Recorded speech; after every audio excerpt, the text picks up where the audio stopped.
kumaha ieu cenanya kalakuan si Kardun dina ngoning ngunjung makanya nakeun bae etang-etang hiburan pangobramana. Mangga tu para mitra nyangakeun cariyos si Kardun ngunjung karangan Watatang dina bagian kaopat.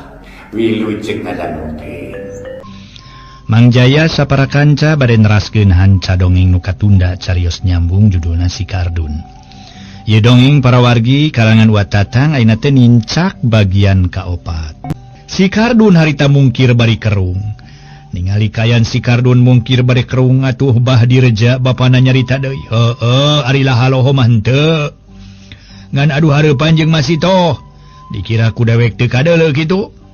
Tadi dewek balik ngarit teh sisi astana neuleus si laing unggah ka tepas imah. Mang Suma samalah ku dewek di dedengengekeun di pongpok imah antara omongan si laing jeung omongan Masito. Si laing keukeuh nyaritakeun rek miharep Masito, sedang Masito tetep nolak. Karena maksud jeung tujuan ilaing.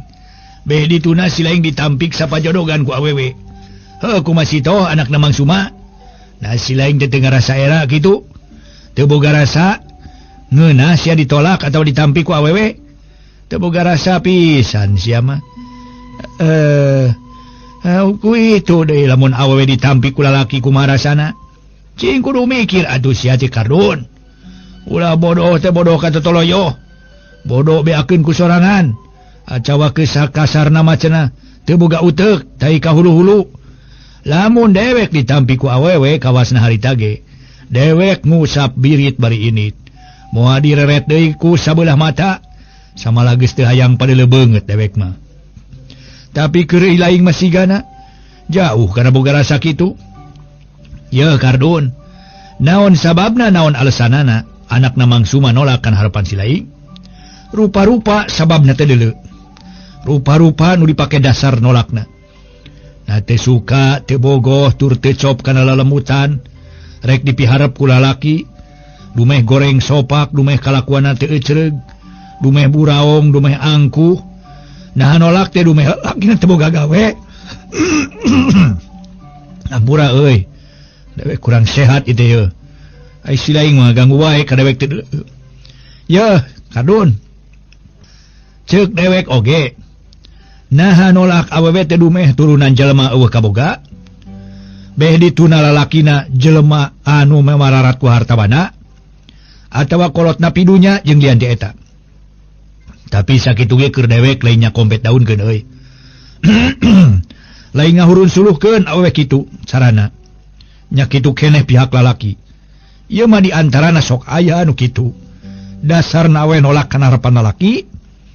Atanapi lalaki nolak kan harapan awewe. Nah awewe daek dikawin teh saukur bogoh wae, saukur cinta bae, dumeh lalaki na kasep tangtungan ganteng. Lain ku dasar kitu, tapi dasar nama ku hayang boga salaki kanu bener-bener tanggung jawab lahir batin. Nu sanggup turnam mempuh ngabayuan pamajikan, maraban, makean, ngimahan, lamun kasartaan aya milik gede penghasilanana. Ari boga salaki saukur mika cinta wae mah. Bari lentah lenteh. Nah awewe teh sudieun kitu. Nyiseupan angin da lain turaes. Memang ari perkara kawina mah gampang. Asal aya keur ipekahna jeung keur mas kawina. Tapi kudu dipikir teh. Ti saentasna kawin da teu cukup ku ipekah jeung mas kawin bae saharita. Dewek nyarita kitu lain nyareka lain ulah si lain boga pamadikan lain. Atawa lamun anak awewe ulah boga salaki lain. Ngan ulah waka mikir-mikir hayang boga pamajikan saacan boga pakasaban pikeun ngimahan ja anak deungeun. Geus boga pakasaban mah tawa geus boga pagawean pek teh teuing rek boga pamajikan kasih dadap kasih baruge. Asal kanu bener bager ahlak kalakuanana tur anu teu dipidunya. Nurido di bawah rumah tangga leutik mode urang. Pek we pikir lenyepan ku ate ilaing. Nah salah nah bener kolot ngomong kitu. Lamun ku ilaing dianggap salah palebah mana kolot disebut salahna. Kitu deui dina benerna. Naon pangna dewek kasebut bapa si laing atawa indung si laing ngomongan anu jadi anak. Tayalian kunya tur kewajiban indung bapa nyaritaan atawa ngilingan. Ngageuing kanu jadi anak. Lamun indung atawa bapak teu daek ngageing teu daek ngelingan ka anakna, atawa aki ka incuna boh ka anak awewe, boh anak lalaki, boh ka incu lalaki, boh ka incu awewe. Tah di dieu euy. Hukumna dosa. Sing teu nyaho silain dosa hukumna teh euy. Kolot nitah nyiar heula pakasaban teh lain rek menta kanu jadi anak. Oge dina nampa penghasilanana lain keur dewek lain. Lain keur dewek lain. Lain keur indung lain. Tapi keur lain keneh. Sanajan kolot saupamana loba dunyana kasebut beunghar ku harta bana. Keuna ku orot, keuna ku beak. Bari indung bapa moal jag-jag wae salilana. Moal hirup salilana, moal ada sabole orai sok megar. Cenah si laing meunang gawe boga pakahasilan, boh gede boh leutik, teu mere atawa eueuh kaingetan kanu jadi indung bapa. Teu naon. Bisa dalahar bisa marake ge. Jeung pamajikan keur ngolot mah geus rasa bunga. Tur atoh. Cenah aya kaingetan bari jeung sok mere ka indung bapa. Memang wajar we netelakeun nu jadi anak rumasa dikikidik ti leuleutik. Diurus ti lelembut. Teu sirikna ditiupan ku indung bapa. Nya nu disebut mulang tarima teh kanu jadi indung bapa. Rumasa tur diaku indung bapa.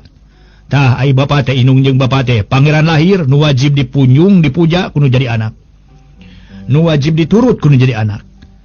Diturut sote kudu jadi anak lamun kolot mapatahan kana jalan pikeun kamuliaan, pikeun kasalamatan dunya akhirat. Ari indung bapa napatahan picilakaeun mah. Heuh picilakaeun. Montong diturut. Malah montong didenge-denge acan. Dicempat oge ku anak moal matak jadi rolaka. Ini tah picilakaeun mah. Cek bah direja meni panjang lebar dadas koredas. Ngomongan nu jadi anak. Tapi nu diomongan mah sakecap ge teu nema melenguk we teu beda ti bueuk meunang mabuk. Duka melenguk ngargepkeun kana carita nu jadi bapa. Duka pura-pura teu kadenge. Aya paribasa asup tina ceuli kenca kaluar tina ceuli katuhu. Atuh majunah indungna mairan. Regepkeun kumaneh omongan nu jadi bapa teh kardun. Kalawan turut kumaneh.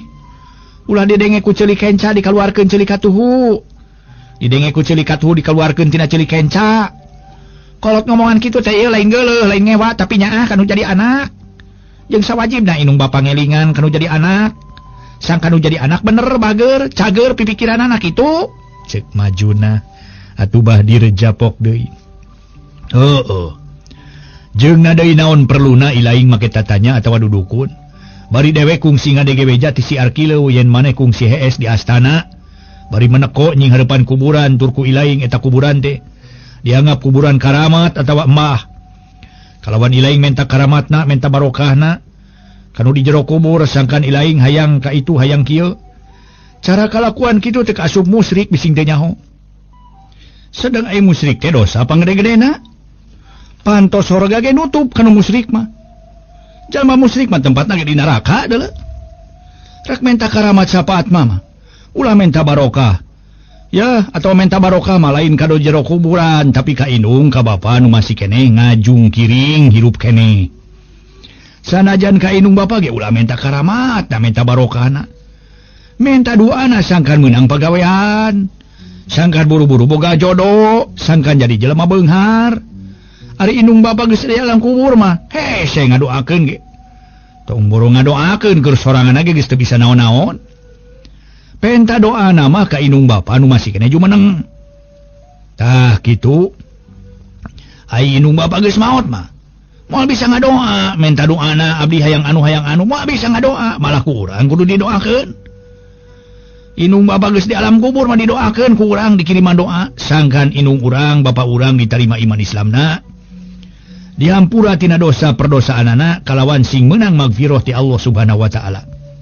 Nu geus aya di alam kubur mah bororah ngadoakeun ka anak incu atawa ka baraya.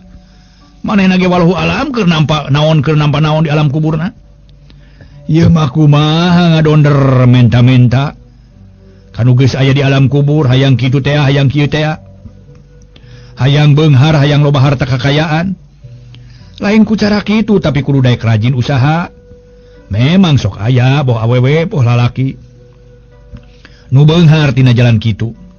Ari teu usaha mah tetep we eueuh kaboga.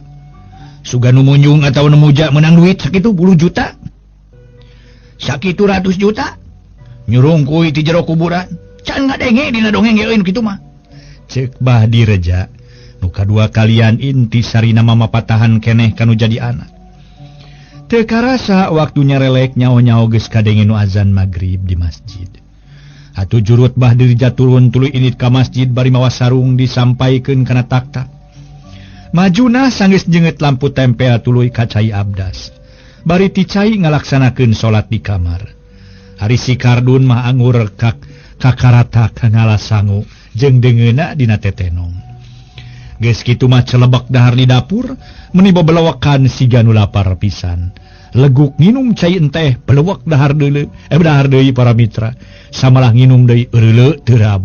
Geus kitu mino ngalas deui sacukieu. Para wargi kaum dangu, harita para mitra sadaya. Atuh si Kardun nanya kitu, ari kana daharna mah majah teh teu pati ancin. Reng sedahar koloyong asup ka kamarna tuluy ke kedengan. Akhirna gerendeng si Kardun ngagerendeng. Nasib. Ngadatangan si Masito tur aing sabenerna rek miharep ka manehna. Batan disambut ku budi parangi marah mai. Batan nampak ceritaan pikabungaheun kana hate mah. Lain pikabungaheun je mah.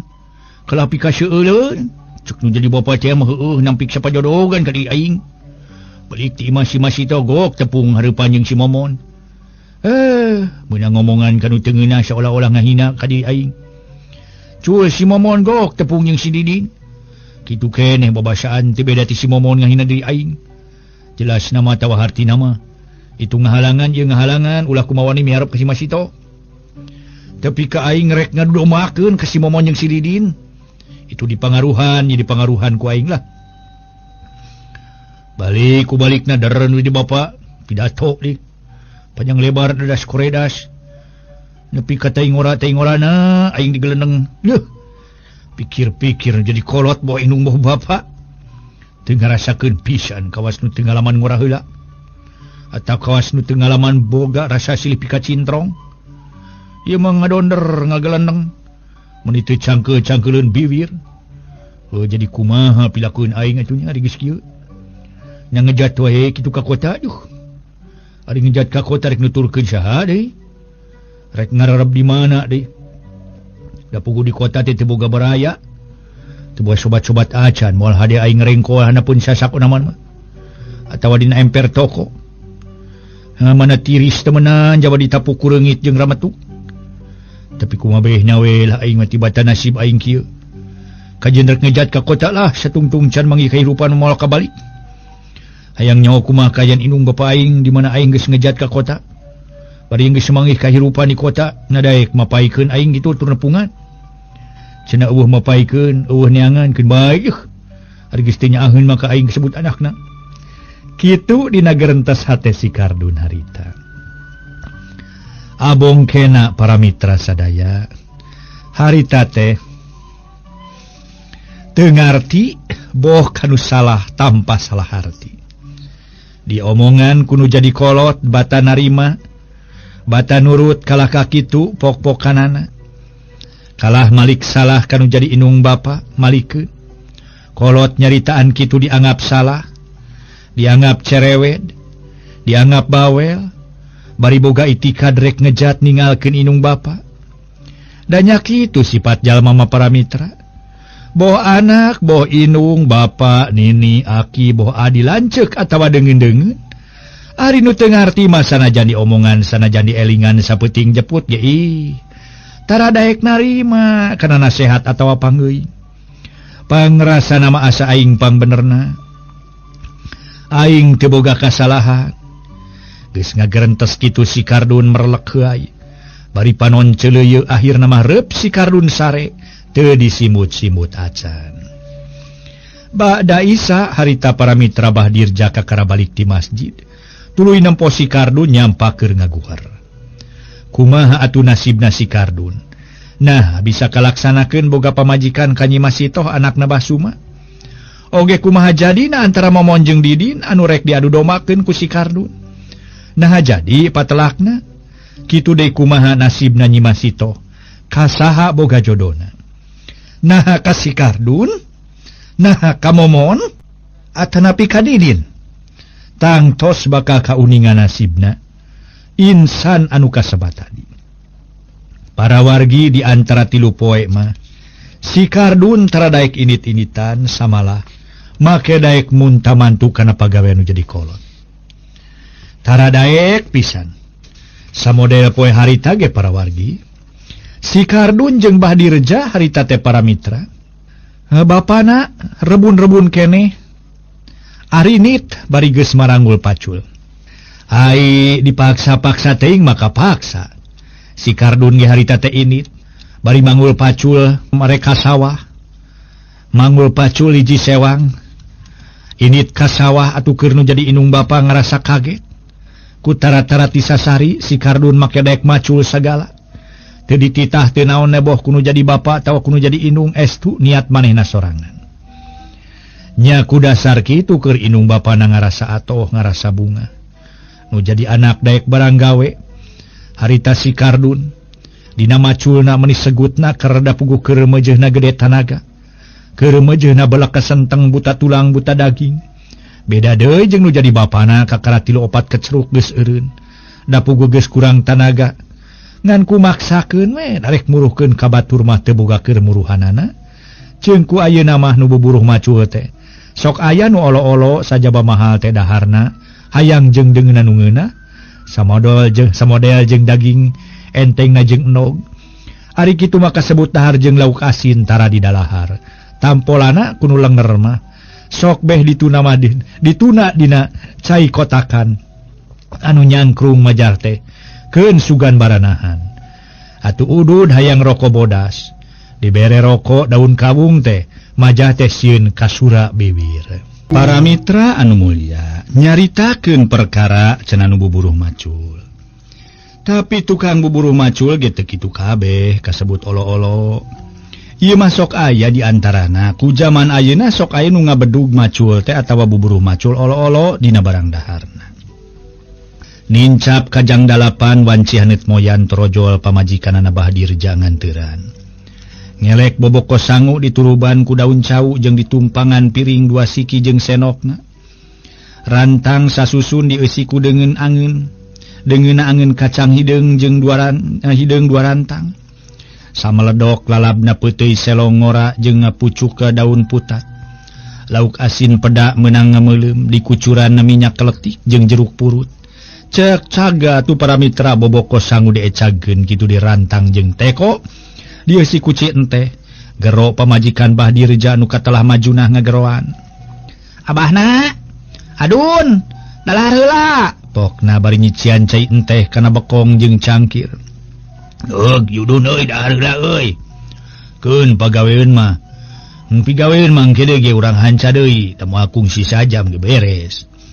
Cek Bahdirja bari ngunah leungeun kana cai dina kotakan rada herang. Kitu di si Kardun ngumah leungeun kalacat unggah. Kalawan teu hararese anak jeung bapa dalahar semeni bangun paronyo naker. Nya teu rek ponyo kumaha eukeur matas capek katurug-turug dahar jeung angeun kacang hideung meuni leko. Samel tarasi ledok jeung beureum peda dikucuran minyak letik. Jeung di jeruk purutan. Tarang Bahdirja rembes ku kesang sabab dahar jeung angeun kacang panas keneh. Jabab samelada malah mah kuat bijil cahaya tina irung-irungna. Teu kungsi para mitra setengah jam dalahar geus rengse. Eureuleu Bahdirja teurab atuh Bahdirja pokna. Alhamdulillahirabbil alamin. Nuhun Gusti disim abdi parantos dipasihan kanikmatan lahir batin. Bahdirja harita ngucapkeun hamdalah. Regot nginum dina cangkir bekong. Dan nya kitu kasebut jelema nu rumasa dipaparin kanikmatan ku Nu Maha Kawasa. Nyatana ku Allah subhanahu wa ta'ala urang kudu syukuran. Lantaran munjalmi sok syukuran tangtos barisna ditambah kanikmatan eta jalma. Tong boroning dipaparin kanikmatan dina dahar sanajan dina naon rupa anu kapilampah anu memang ku manusia sawajibna nganuhunkeun lamun nganuhunkeun teh mah. Netelakeun percaya tu rumasa dipaparin mang pirang-pirang kanikmatan lahir batin ku mantena. kelepus Bahdirja udu daun kawung atuh si Kardun ku siwal kana pesak harita teh ngaluarkeun rokok sabatang geus pejet malah ampir potong da puguh rokok sabatang-batangna tur dipesakan kelepus si Kardun ge udud bangun nikmat ari majunah pokna teh bari ngentepan urut dahar salaki jeung nu jadi anak ari kabawa nu sisi astana rek dipelakan naon abahna teuing atuh euy kumaha mana we lah cek Bahdirja teu mere kapastian kumaha mun urang pelakan bonteng we tuh jeung cabe hejo wah itu ge geuning Mang Udel tuh melak cabe hejo jeung buncis mangkani mahal ayeuna mah hargana cabe hejo teh kumaha engke geus deukeut lebaran ini ka kera bulan Rajab geus maha ngari si laing deh konaman mah ngurusanana pek wae pelakan ku laing da binihna bonteng mah aya tuh bini cabe aya keur kolot mah atoh lamun ilaing rajin tur daek tani ongkohan kolot boga pakaya satala pokeong ge moal keur saha kolot geus eueuh matangtu nu jadi anak nu bagianana tibatan gitu si laing lugah ligeun tibatan ulin teu puguh ka cape-cape perlu hirup di kampung tani mana sinakeun cicing di kota teu daek tani di kampung marek di mana menang rejeki cek Bahdirja bari ngeusian deui beko tani kudu bisa usaha kudu bisa adun sabab tani mah sawaktu-waktu jeung aya usumna sanajan tani ge ari teu dibarengan ku usaha mah boh kuli boh dagang rek kumaha bisa tanina da urang mah saeutik ka sawahna mun kitu saplak awas supluk aplak mang hektar-hektar teu kudu usaha sejen ge bisa kacumponan sedengkeun pan gemuk kudu dibeli nitah batur kudu diburuhan kudu dibere ngopi sajabati kitu moal nya rek dahar kudu ngadaguan waktuna usum barang ala sabab barang aya dahar mah teu bisa ditunggukeun kana isuk atawa ditunggukeunna di mana geus hasil tani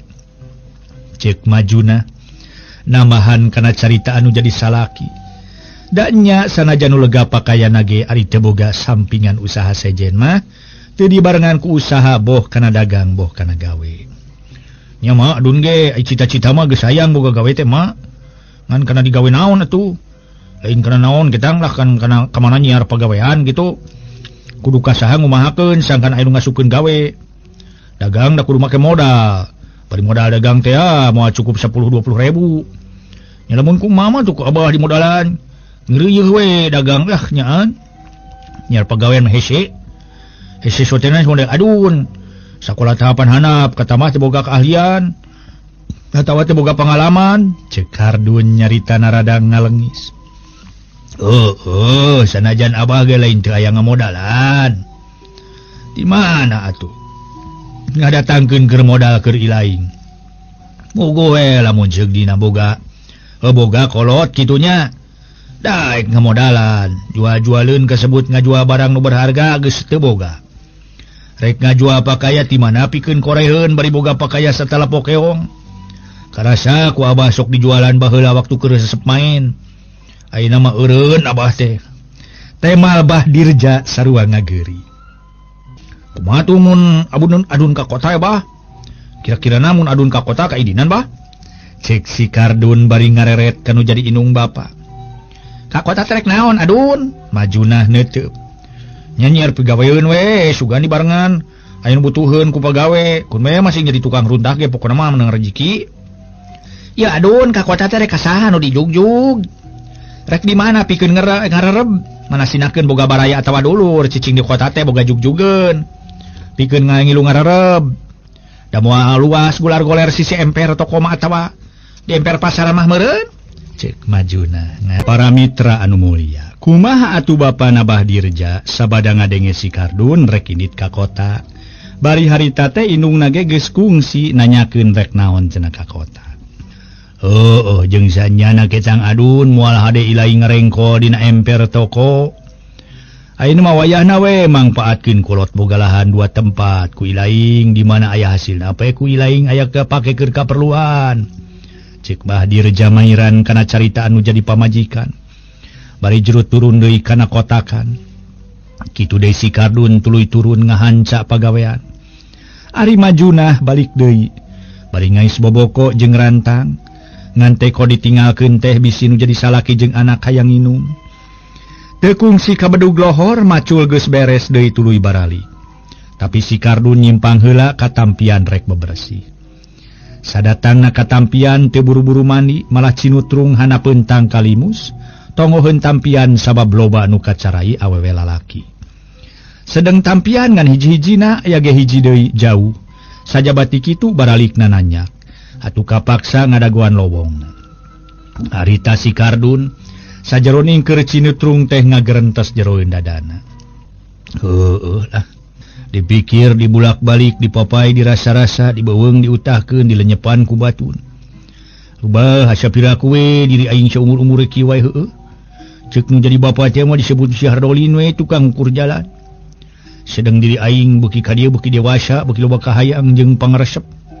Moal pihadeun kasebut anak geus dewasa rek tuluy-tuluyan di saeu, di memenan we kudu jadi kolot. Mangkaning jadi inung bapa geus nyedek kararempo. Dosa temenan we lamun diri aing nyusahkeun kolot sapapanyangna. Dagang teu boga pikeun modalna. Digawe teu boga keahlian aing mah heueuh. Jawacan boga pengalaman kana gawe. Rek tani ripuh. Aing mantuan macul ge. Stilu poe kuat kaduh. Malaledog kieu dampaleungeun. Coba bawa letak deh leuh. Eueuh hartina we ari boga pakaya setelah pokeong maukur kasebutna tukang tani timbul daki. Reka kota dicarek nu jadi inung. Sabab teu boga dulur atawa baraya pikeun jug-jugeun atau pikeun ngarareb. Heueuh. Na kudu kumaha pilakuan aing atunya. Kitu salah kieu salah heueuh. Susah ngabingunganana hirup teh jeung hanyakal we waktuna kaburu beak deui. Deui ka dieu heula para mitra kaum dangu carios nyambung judulna nyaeta Si Kardun karangan Watatang dina bagian kaopat. Ulah kirang-kirang ngahapunten dina kakirangan sareng kalepatanana. Sapunyere pegat simpai paturai patepang deui wilujeng kantun bae permios.